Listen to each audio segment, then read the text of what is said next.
Straight Life by Art and Lori Pepper.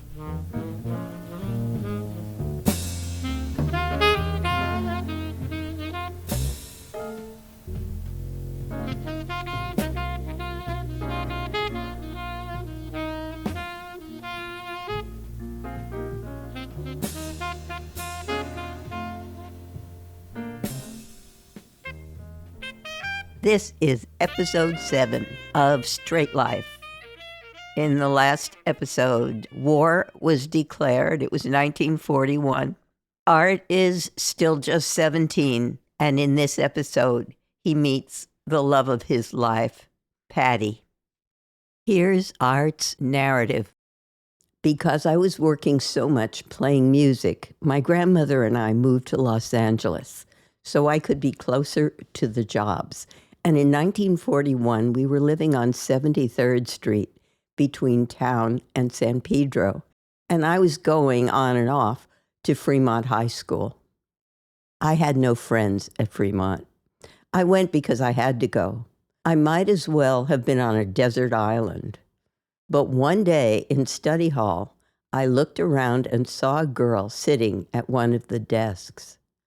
I looked, and there she was, the most beautiful girl I'd ever seen. I started thinking about her. I'd think about her at night and everything, you know. But she was a nice girl, and the only kind of girl I could have anything to do with would be a bad girl, a nasty girl. I started sitting behind her in study hall, and one day she turned around and talked to me. She asked some silly question about math, or did I have a pencil? I wasn't able to speak to her. I started sweating. I couldn't look her in the eye. I mumbled something. About a week later, I walked into class a few minutes early, and she was there. She said, "I don't feel like studying today." I said, "I don't feel like studying either." It just came out before I realized I was being intimate with her in replying like that.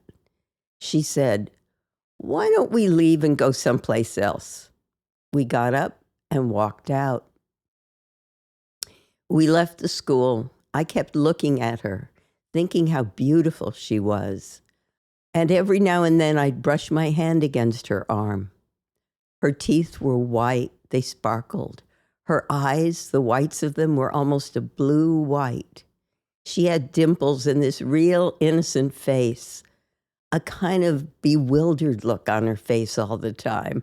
She had very light skin, no marks on it. And from the neck down, what really moved me was she had a body at 15 or 16 that was a woman's body. Full breasts, full hips, small waist. And she had a flirty look about her. She was a real flirt. But I always thought that was just her way. Later, I interrogated her about it, and she said she was a virgin.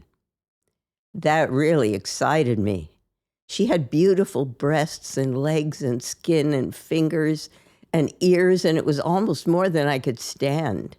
I didn't know why she had asked me to come out there, to leave the class, and I didn't know what to do. So we just walked around and talked, and she told me about herself. She said her name was Madeline Moore, but to call her Patti because she didn't like Madeline. So that was Patti. She lived about 20 blocks from me. I walked her home, and we talked and talked and talked. And for the first time, I began to doubt all the feelings I had about myself. She thought I was wonderful and that I was handsome. I could tell from the way she looked at me, from the way she acted. And she seemed like a nice girl. I was certain she was a nice girl and that she liked me.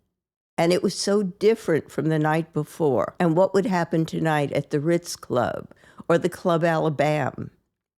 We spent a long time together. I finally said I had to go home. I took her to her house and no one was there, but I didn't even try to kiss her. When I went to leave, she took hold of my arm and looked at me and said, "Don't you like me?" I said, "Of course I like you." She said, "Well, you don't act like it." I grabbed her arm and gave it a squeeze, and then I turned around and walked away. I almost started crying. It was unbearable. It was like a pain, and I had to get away from her. I walked home, and from that minute, it would have been better to have gone on the way I was. I'd grown comfortable. That meeting was too much.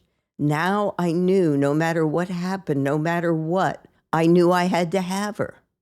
I couldn't do anything but think about her and want her, to have her and protect her and look at her and smell her, just to brush my hand against her arm. We started meeting and talking.